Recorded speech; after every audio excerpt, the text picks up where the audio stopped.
Hello दोस्तों। तो कैसे हैं आप लोग। आज हम लोग पढ़ेंगे पदार्थ, क्लास 9 का चैप्टर नंबर फर्स्ट, जिसका नाम है हमारे आसपास का पदार्थ। तो आइए जानते हैं पदार्थ क्या होता है। जितने भी हमारे आसपास वस्तुएं दिखाई दे रही हैं सब पदार्थ हैं।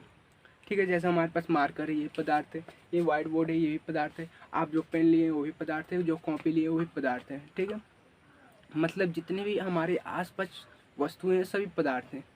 अगर देखा जाए पदार्थ में क्या चीज़ कॉमन है, तो इसका कुछ द्रव्यमान होगा, इसका भी कुछ द्रव्यमान होगा, व्हाइट बोर्ड का, आपके पेन का भी कुछ द्रव्यमान होगा, द्रव्यमान मतलब वजन। ठीक है, और देखो ये मार्कर को कहीं रखेंगे तो कुछ स्थान घेरेगा, जैसे व्हाइट बोर्ड इतना स्थान घेरा है, आपका कॉपी जहाँ रखेंगे उतना स्थान घेरा है। मतलब हर एक वह वस्तु जिसका कुछ द्रव्यमान हो और स्थान घेरती हो उसको हम पदार्थ बोलते हैं। ठीक है, ताया लिख लेते हैं, देख लेते हैं।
तो हम जानते हैं जो पदार्थ होता है कणों से मिलकर बना होता है। इसके आगे वाले चैप्टर में हम पढ़ेंगे कि पदार्थ कणों से मिलकर बना होता है, जिसको परमाणु या अणु बोलते हैं। ठीक है, पदार्थ कणों से मिलकर बना है।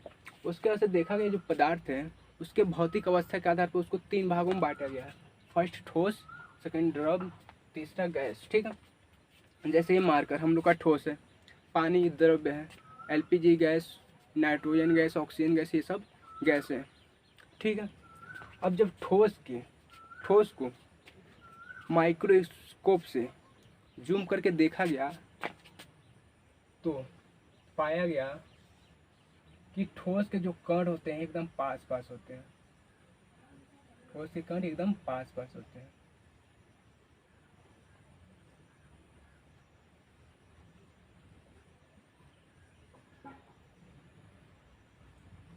ऐसे।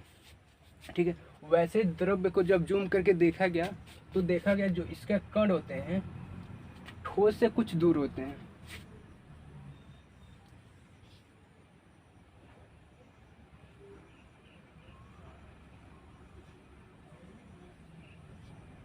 ठीक है, वैसे ही गैस को जब माइक्रोस्कोप से जूम करके देखा गया तो इसके कण का आकार ऐसे था, सबसे अधिक दूर यही था। इसके बाद से आता है अंतर आणविक बल क्या होता है। तो जब दो अणु के बीच में जितना भी बल लगता है ना उसी को बोलते हैं अंतरा आणविक बल।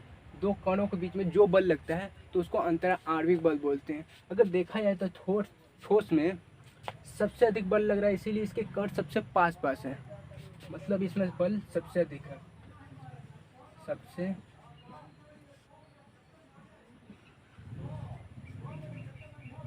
अधिक है। ठीक है ना, उसके से द्रव में देखा गया तो इनके कणों के बीच में बल लग रहा था लेकिन ठोस से कम लग रहा था। ठीक है, ठोस से कम कम। और जब गैस को देखा गया तो इनके कण बहुत दूर दूर है, तो इनके बीच में बल बहुत कम लग रहा था, सबसे कम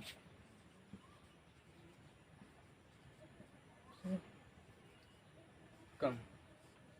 ठीक है, तो अगर हम यहाँ से देखें तो यहाँ पर ठोस से अधिक लग रहा है लेकिन गैस से सब अधिक लग रहा है। ठोस से कम लेकिन कम, गैस से अधिक लग रहा है। ठीक है, अब एक होता अंतर आणविक दूरी। दो अणुओं के बीच की दूरी, दो कण के बीच की दूरी कितनी है। अगर देखा जाए यहाँ पर दो कण, एक कण ये है एक कण ये है, इन दोनों के बीच की दूरी बहुत कम है। जिसमें ज़्यादा बल होगा उसमें दूरी कम होगी। तो यहाँ पर सबसे कम दो कण के बीच में कितनी दूरी है वो देखा जाता है। तो यहाँ पर दो कणों के बीच में बहुत कम दूरी है, ठीक। यहाँ देखा जाए तो दूरी है, ठोस से अधिक है, ठोस में जगह नहीं है लेकिन यहाँ पर दूरी है।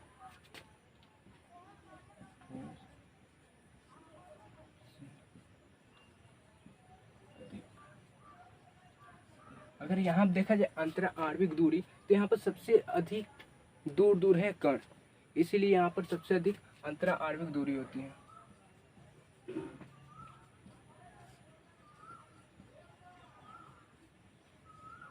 सबसे अधिक। अब यहाँ से देखा जाए तो इसको ठोस से अधिक लग रहा है लेकिन गैस से तो कम है ना, गैस से कम, ठीक है। अब उसका से आकार होता है, मतलब इस मार्कर का आकार देखा है तो ऐसे है। बोर्ड का आकार एक आयत है। अगर आकार देखा जाए तो ठोस का आकार, अगर इस मार्कर को हम यहाँ पर रखें या कहीं और रखें तो आकार तो बदलेगा नहीं, मतलब आकार निश्चित होता है ठोस का।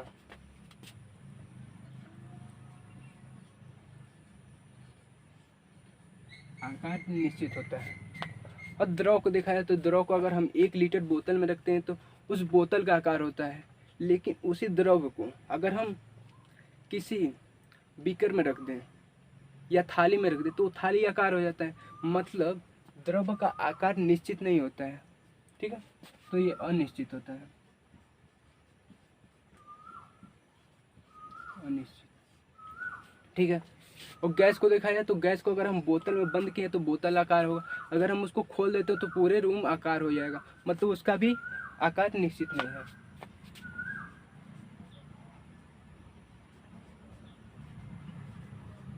हाँ, तो उसके बाद से आता है आयतन। आयतन क्या होता है? जो वस्तु जितनी जगह घेरती है उसको उसका आयतन बोलते हैं। जैसे आपकी कॉपी जितनी जगह घेरती है ना उसका आयतन बोलेंगे, ठीक है। जैसे व्हाइट बोर्ड इतना जगह घेरा है तो इसको इसका आयतन बोलेंगे, ठीक है। तो देखो, इस मार्कर को अगर मैं यहाँ पर रखता हूँ तो यहाँ पर रखता हूँ तो इतनी जगह घेरेगा, अगर मैं किसी और जगह रखता हूँ तो वो भी उतनी ही जगह घेरेगा, मतलब इस ठोस का आकार आयतन निश्चित होता है, निश्चित होता है, ठीक है। और द्रव को देखा जाए तो द्रव को अगर हम 1 लीटर बोतल में रखते हैं तो 1 ही लीटर रहता है, अगर उसको हम बाल्टी में रख दें तभी 1 लीटर रहेगा। बोतल से बाल्टी में जाकर आकार चेंज होगा लेकिन उसका आयतन नहीं चेंज होगा। बोतल में भी 1 लीटर का जगह घेर रहा था और बाल्टी में रखेंगे तब भी 1 लीटर का जगह घेरेगा, मतलब उसका आयतन निश्चित होता है। तो ठीक है। अब गैस का आयतन देखेंगे तो अगर हम गैस को बोतल में बंद करते हैं तो बोतल इतना आकार घेरता है, अगर उसी बोतल को हम खोल देते हैं पूरे रूम में फैल जाता है, मतलब रूम इतना आकार घेरता है। हम आयतन बताएं क्या है? जो जितना जगह घेरता है उसको उसका आयतन बोलते हैं। पहले बोतल इतना जगह घेर रहा था, अब वही गैस पूरे रूम इतना जगह घेर रहा है, मतलब उसका आयतन चेंज हो रहा है, इसका आयतन अनिश्चित होता है, ठीक है। तो हम लोग अगर ठोस का डेफिनेशन बनाना चाहें तो हम यही बना सकते हैं, जिसका आकार और आयतन दोनों निश्चित होता है उसको ठोस बोलते हैं। द्रव का जिसका आकार अनिश्चित हो और आयतन निश्चित हो उसको द्रव बोलते हैं। गैस को जिसका आकार अनिश्चित हो और जिसका आयतन और आकार दोनों अनिश्चित हो उसको गैस बोलते हैं, ठीक है। एग्जाम्पल ले लेते हैं। एग्जाम्पल ठोस में हो जाएगा पेन, कॉपी, जितना चीज़ आपको दिखाई दे रहा है आपके आसपास सब आ जाएंगे, जैसे बल्ब, ठीक है। और द्रव में देखा जाए तो पानी सबसे अच्छा एग्जाम्पल, डीजल, तेल, पेट्रोल, ठीक है। और गैस में देखा जाए तो ऑक्सीजन, नाइट्रोजन, एलपीजी,